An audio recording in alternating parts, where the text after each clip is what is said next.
I think it's a mistake to assume that everything's hunky-dory. And, and when stock markets are up, it's kind of like this little drug we all feel. Like, it's just great, But remember, we've had so much fiscal and monetary stimulation. So I'm a little more on the cautious side, that we are facing a lot of things in 24 or 25. And we mentioned Ukraine, the terrorist activity in Israel, the Red Sea, quantitative tightening, which I still question if we understand exactly how that works. I don't think we do. How QE actually worked, what the effect of negative, zero rates was for all this time. And obviously the politics, and then the Ukrainian war is affecting oil, gas, food, migration. So you have all these very powerful forces that are going to be affecting us in 24 and 25. So if I was the government, I would be preparing for what I'm going to do about that, assuming things aren't good. And I just also want to point out, I wish the Democrats would think a little more carefully when they talk about MAGA, and if you travel this country. And the country's unbelievable. We took our bus trip this year, and Leslie Picker was on Spokane and Boise and Bozeman.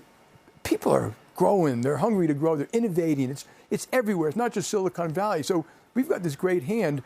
But when people say MAGA, they're actually looking at people voting for Trump, and they think they're voting, and they're basically scapegoating them, that you are like him. But I don't think they're voting for Trump because of his family values. Now, if you look, just take a step back, be honest. He was kind of right about NATO. Kind of right about immigration. Mm-hmm. He grew the economy quite well. China virus. Tax reform worked. Mm-hmm. He was right about some of China. I don't like what he did. No, I said China virus. Yeah, I understand. He may have been right. And I don't like how he said things about Mexico. I don't like, but he wasn't wrong about some of these critical issues. And that's why they're voting for him. And I think people should be a little more respectful of our fellow citizens. And when you guys have people up here, you should always ask the why.